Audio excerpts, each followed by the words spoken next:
a task force to study and develop reparation proposals for African Americans. Report. Content warning. Report contains discussions of racial discrimination, sexual assault, torture, lynching, and other forms of extreme violence. The report contains unedited historical quotations and photographs of white supremacist hatred, torture, lynching, autopsy, and other forms of graphic violence. Unequal Education Chapter 6. Action. Quality education is the foundation for a good job, income growth, and, in the words of the Supreme Court of California, for the preservation of the rights and liberties of the people. During slavery, the government of the United States of America at all levels, including the government of the state of California, deprived 11 generations of African Americans of the benefits of a quality education. Slavery, governments in the United States required nearly all black children to attend segregated schools with far fewer resources and funding than the schools white children attended. In many schools today, these separate and unequal education conditions continue for black children. The benefits of a good education, a better job, and higher income build up over generations. Just as benefits mount and increase, so too do the harms. For hundreds of years, governments at all levels in America have inflicted compounding educational harm upon black children, and they have never made sufficient amends. Slavery era, in order to control the black enslaved people who toiled to build the wealth of this country, enslaving states denied education to nearly all enslaved people. 3 states of the North and Midwest segregated their schools and limited or denied freed blacks access. 5, with rare exceptions, African Americans could not go to college. 6.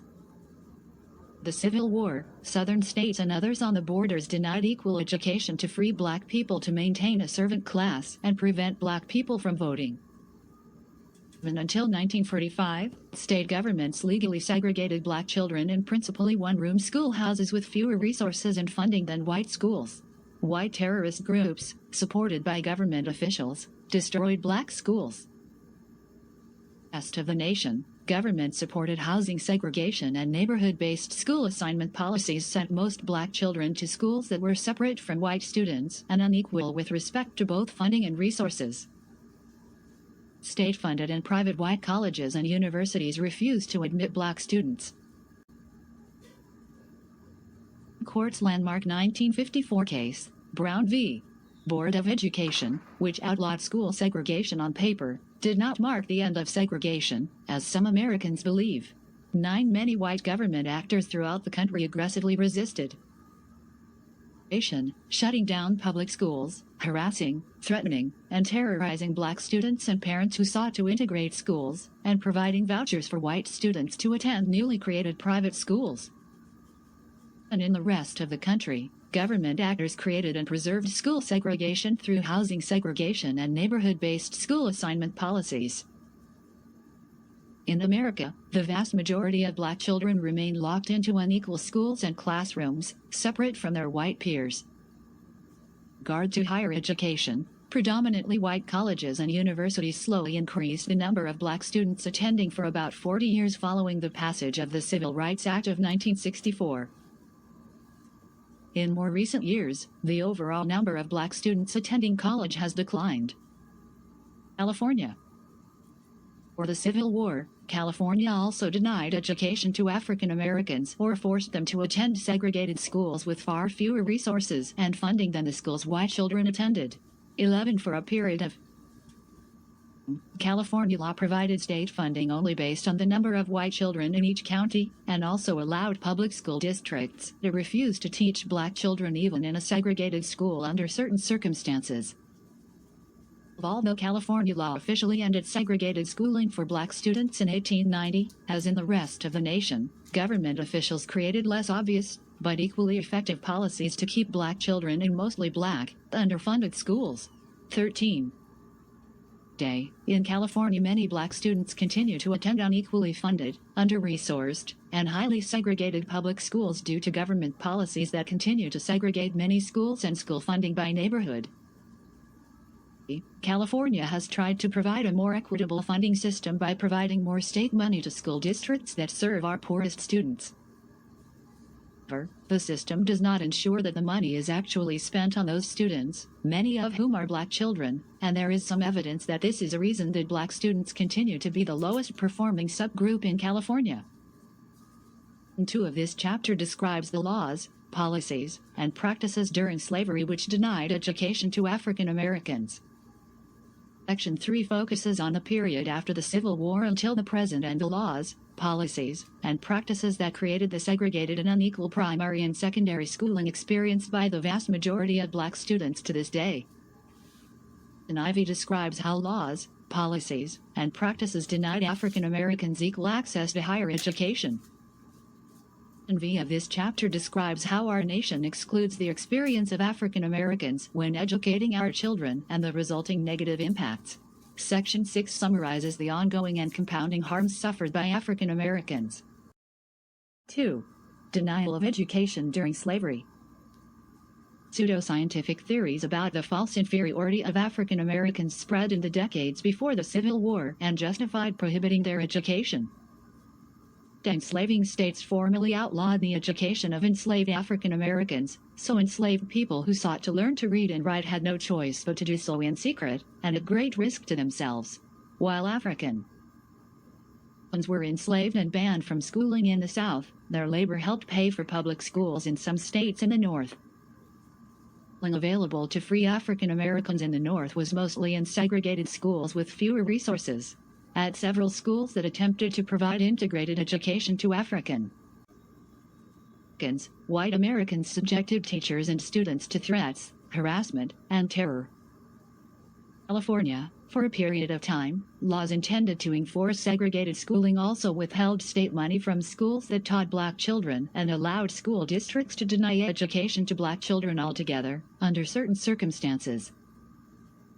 And local governments provided money and resources to support black schools, white schools disproportionately received greater funding and resources. In Court's landmark 1954 case, Brown v. Board of Education, which outlawed school segregation on paper, did not mark the end of segregation in reality. In America, the vast majority of black children remain locked into unequal schools and classrooms, separate from their white peers. America's leaders promote racist pseudoscience. On the state of Virginia, Thomas Jefferson proposed that black inferiority, in the endowment of both body and mind, might be an unchangeable law of nature. Some scholars argue that Jefferson's statements became an important first document of racist scientific theories that were popular in the decades before the Civil War. Some of the so-called race scientists graduated from elite northern colleges and claimed that black people were subhuman and not descendants of Adam and Eve to support, as one scholar argues, the self-image of the nation's white supremacist majority. 16. Abraham Lincoln also believed that white people were superior to black people, stating in his famous debate with Stephen Douglas, "I, as much as any other man, am in favor of having the superior position assigned to the white race." 17 other early leaders of America, including Thomas Jefferson, Abraham Lincoln, and Benjamin Rush, a founding father who has been called the father of American psychiatry, endorsed these false ideas about the inferiority of African Americans that served to justify education prohibitions. 18 scientists later proved that these race scientists were wrong in the racist theories used by government officials and citizens to justify slavery and discrimination. 19 See also Chapter 12, Mental and Physical Harm and Neglect, which discusses studies finding no biological difference between black and white people. Recent 2019 Education Week survey suggests that these racist theories live on among America's teachers today. The survey found that more than 40% of American teachers incorrectly believe that genetics is a slight factor in explaining why white students do better in school than black students. 21. More than 250 years of slavery, state governments prohibited education of African Americans, except for certain religious education. 22 In fact, the institution of slavery depended, in part, on enslaved black people remaining uneducated. 23 Frederick Douglass, former enslaver, forbade him from learning to read, as a nigger should know nothing but to obey his master, as he is told to do. 24 Enslaving states formally outlawed teaching an enslaved person to read or write as early as 1740. 25 enslaved people caught learning to read or write in states where this was outlawed could face prison, public whipping, or be threatened with having a finger or arm cut off. When religious education was permitted, it generally taught enslaved people basic reading but not writing, because learning to write could help an enslaved person escape. 7. Some enslaved African Americans sought out instruction provided in secret. Example, Douglas secretly taught other enslaved people how to read, and described the work of instructing my dear fellow slaves as the sweetest engagement with which I was ever blessed. Each other, and to leave them at the close of the Sabbath was a severe cross indeed. 28. As a result of such secret lessons taught by enslaved people, free African Americans, and some white Americans, 29. About 10% of African Americans in the South learned to read by 1865. 30. Rest of the country. African Americans were more likely to have basic reading and writing skills. African Americans sometimes attended schools that were mostly segregated, either through government policy or local practice. In some places, state and local officials prohibited African Americans from opening schools, and white Americans harassed and threatened teachers of black students until they stopped teaching. Places, white Americans also vandalized or destroyed schools that permitted black students to attend. 32. For example, in 1832, one white schoolmaster in Connecticut named Prudence Crandall began enrolling black students in the small school that Crandall ran out of her home. White townspeople forced her out of her own home. 33. White parents withdrew their children. 34. Crandall eventually enrolled 20 black students. 35. 1833, the Connecticut legislature passed a black law, prohibiting any school from teaching black students from outside the state without permission. 36. Local officials arrested Crandall because she kept her school open. The night in jail and charges were brought against her. In January 1834, vandals set the school on fire. Crandall finally closed the school in September 1834 after white townspeople broke 90 panes of glass on her home using iron bars. 38. This was the second unsuccessful attempt to establish a school for black students in the state. 39. African Americans were enslaved and banned from schooling in the South. Their labor helped pay for public schools in some states in the North. Enslaved people worked for free in the South picking cotton, and their labor in the South created great wealth for the textile manufacturers in the North. Early 1830s, New England mills consumed such large quantities of cotton from the South, 78 million pounds of cotton fiber per year, that the United States became the second largest producer of textiles in the world. And this textile industry in the North paid taxes. These taxes helped to fund the public schools in New England. Slavery, due to government policies and local practices, very few black students were permitted to attend these public schools, even though the labor of African Americans enslaved in the South helped fund them. This time, the federal government also supported enslavers kidnapping African Americans in the North who had escaped from slavery. Enslaved them in the South, where they were again denied education. 42. See Chapter 2 Enslavement for further discussion of related issues. 1800s, black students generally could not receive an education beyond high school because it was legal for colleges and universities to refuse to admit black students. 43. In response, free African Americans, often affiliated with black churches, established the first black colleges and universities. 44. Until the early 1900s, these schools mostly offered middle and high school level education to African Americans who had prohibited from attending school. 5. By the eve of the Civil War, only 28 of the nation's nearly 4 million newly freed enslaved people had received bachelor's degrees from American colleges. 46. California became a state in 1850, a decade before the onset of the Civil War. Despite the anti-enslavement clause in California's Constitution, enslavers brought several hundred black enslaved people to California and generally denied them education. The early California legislature, dominated by white Southerners from enslaving states, reverenced the school laws to enforce segregated schooling. 48. See Chapter 2 Enslavement for further discussion of related issues. Lawmakers successfully enforced segregated schools to deter racial intermixing.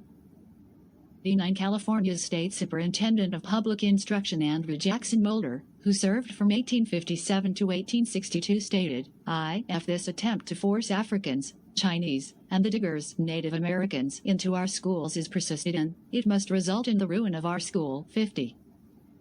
As early as 1855, California enacted a law calculating how much the state of California would fund a school in proportion to the number of white children in each county, so that local governments would not receive any extra money from the state when they taught a black student.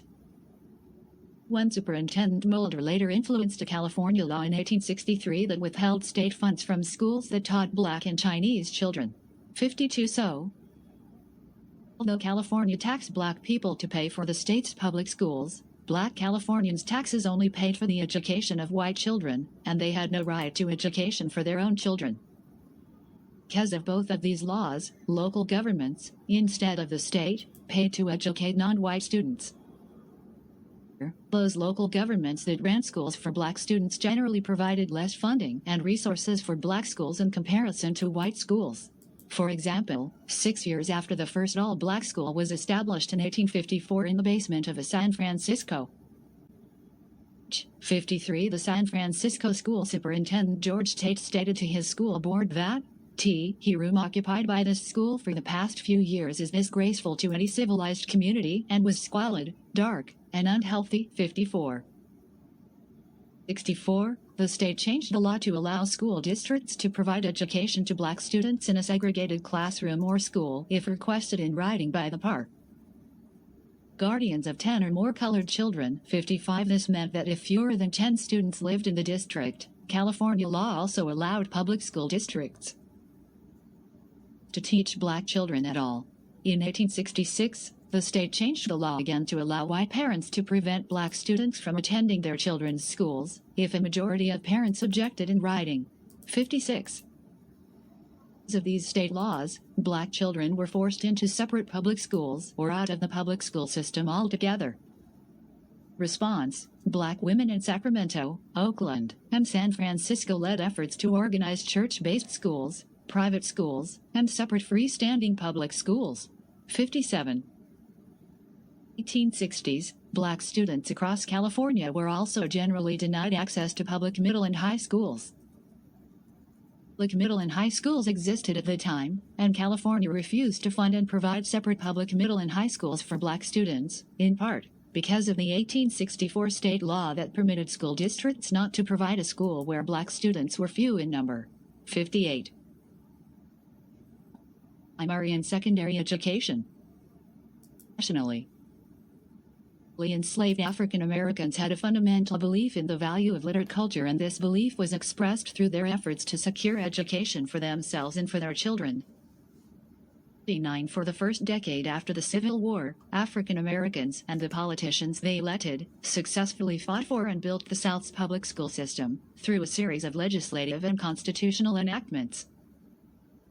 Prior to the concerted leadership of freed African American leaders, none of the southern states had a universal public education system. 1. As black political leaders passed laws and set aside funding to create a public education system for all children, black students could attend schools in their communities. Government expansion of schooling for illiterate African Americans threatened white economic domination. According to J.L.M. Curry, an Alabama state legislator in 1889, education would spoil a good plow hand. 63. So, even as educational opportunities for black people in former enslaving states expanded, after Construction, white-led governments and organizations created a web of government-approved policies and tactics, including burning schools down, to continue to deny black people education and maintain legalized school segregation. 64. So, even though African Americans led the creation of the public education system in the South, white students ultimately benefited far more than black students. Education or quality education to African Americans was also critical to denying African Americans political power and maintaining white political supremacy. 65. For example, most former enslaving states suppressed the black vote by imposing a literacy test for voters and selectively enforcing it against black people. 66. See Chapter 4 Political Disenfranchisement for a further discussion of this topic. Vast majority of the policies and practices that created unequal and segregated schools for African Americans in the South lasted another 100 years. Many continue to live on today in different forms. A law passed in 1855 withheld state funds from schools that taught Black and Chinese children. California taxed African Americans to pay for the state's public schools. Black Californians' taxes only paid for the education of white children, and they had no right to education for their own children. African Americans led the creation of the Southern public education system in the immediate aftermath of the Civil War. The vast majority of Black people lived in the South. Enslaved African Americans identified education as essential. Black-dominated Reconstruction-era legislatures in the South passed laws to create the public education system in the South. Whites in the South had always regarded the public school system of the North with contempt. Black freedmen introduced and established it, and it stands today a living testimony to his faith that education is necessary to social welfare, said Colonel Richard P. Hallowell, Union Army and Pennsylvania Freedmen's Relief Association. 67. Black men, recently allowed to vote and hold political office, helped draft new state constitutions in the South that mandated public education. 68. During Reconstruction, they served on federal and state legislatures that passed the bills to provide funding to the new schools. 9. Black political leaders worked in interracial political coalitions with white Republicans. Poor whites or northern transplants to establish the South's universal public school system, what historians have called a crown of Reconstruction. The Freedmen's Bureau Act of 1865 also helped set up some schools for Black people who had been newly freed. 71. Although the federal government ended the Freedmen's Bureau Act after just 7 years. 72. Americans were enslaved and banned from schooling in the South. Their labor helped pay for public schools in some states in the North. Despite this setback and other obstacles, and even after federal troops withdrew from the South in 1877, African Americans who already knew how to read and write shared their knowledge with others in their communities. When, as described further below, Black communities did not receive the necessary funding from post-Reconstruction white government officials to afford to pay teacher salaries, Americans sought financial assistance and teacher recruitment from federal agencies and benevolent organizations in the North. Given the unwillingness of white property owners to rent or sell to African Americans and the refusal of white-led post-Reconstruction governments to properly fund schools, African Americans also struggled to access buildings that they could use as schoolhouses. Nonetheless, Black communities worked together to overcome these obstacles. Since most African American churches were owned by African American congregations, churches were often utilized as schoolhouses. 6. Local residents often gathered together to apply liquid slate to the side walls of the church to create chalkboards to also use these buildings for schooling. 77. 1908 to 1968, some of 100-plus Black teachers in rural communities in 13 states, whose salaries were funded by a Northern philanthropist, utilized their positions not only to teach Black students, but to advocate for improvements to their schools, public health, living conditions, and teacher training.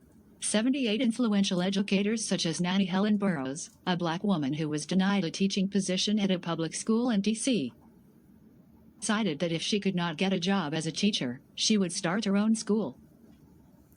9. Burroughs refused to rely on white donors and instead relied on donations from community members, which enabled her to establish the training school for women and girls in D.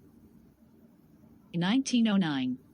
Although Burroughs' school taught vocational skills as well, her school differed in that she assisted women in becoming politically and financially autonomous in order to empower Black women to be public thinkers and not just public doers. 81. Persistence and enthusiasm of African Americans created schools for African Americans within their communities when white-led Southern government refused to fund them. Racial terror.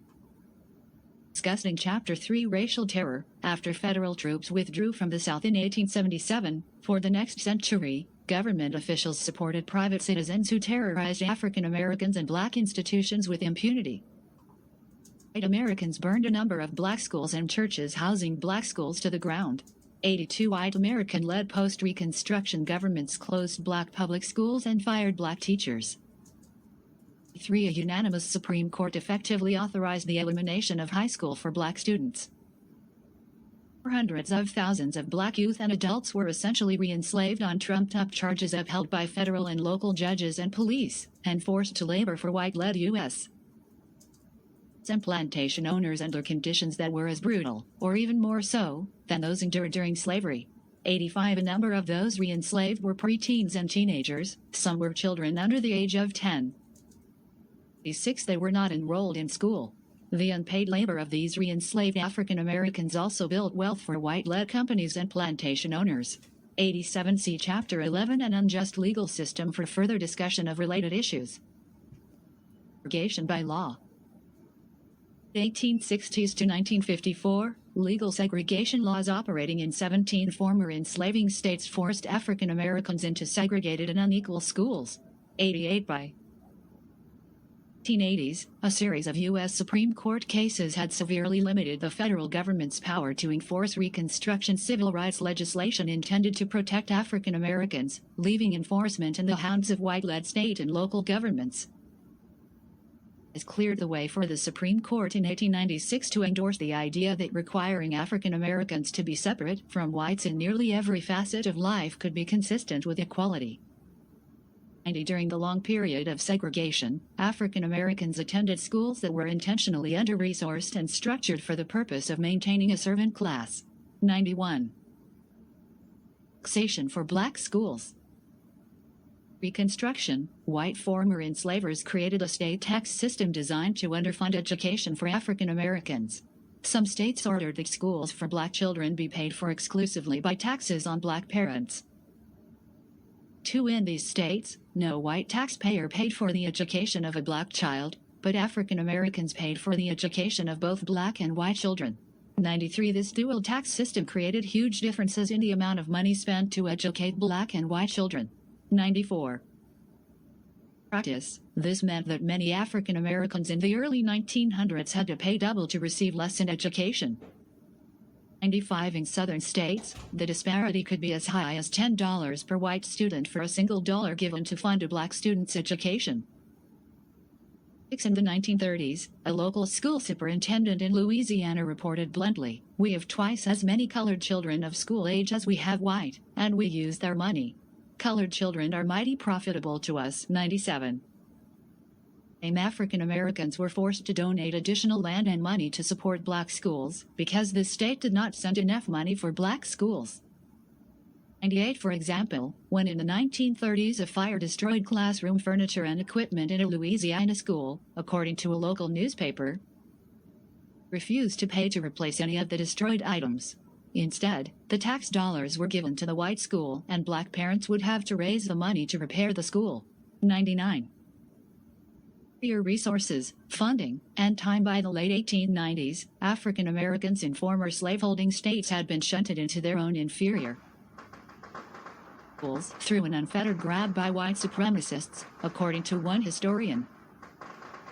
The schools they attended were often in terrible condition and lacking in basic facilities, such as desks and chairs and working windows. 101. These schools generally included fewer grade levels of education. 102. White school authorities intentionally selected the least qualified teaching applicants and pushed a curriculum focused on industrial work, e.g., canning, sewing, and woodworking. 3. In May 1911, after completing a study of the conditions black schools across the South, W. B. Du Bois concluded that the state of segregated elementary schools for African Americans in the South and in border states is in a deplorable condition, worse off than 20 years prior with poorer teaching, less supervision and comparatively few facilities. 104. Disparities in funding were also severe. White schools received on average 5 to 8 times more government funding than black schools in nearly all former enslaving states. 105. In the 1930s in Louisiana, black teachers and principals made on average only 33% of what white teachers and principals made, $499 a year compared to $1,165. 106. Similarly, in Mississippi, Black teachers and principals made just $215 a year, while white teachers and principals made $630 a year. 7 for black teachers. As Isabel Wilkerson writes in The Warmth of Others' Sons, this meant even the most promising of colored people, having received next to nothing in material assets from their slave foreparents, had to labor with the knowledge that they were now being underpaid by more than half, that they were so behind it would be all but impossible to accumulate the assets their white counterparts would, by definition, have less to leave succeeding generations than similar white families. 108. In 1911, after completing a study of the conditions of black schools across the South, W.E.B. Du Bois concluded that the schools were in a deplorable condition, worse off than 20 years prior with poorer teaching, less supervision and comparatively few facilities.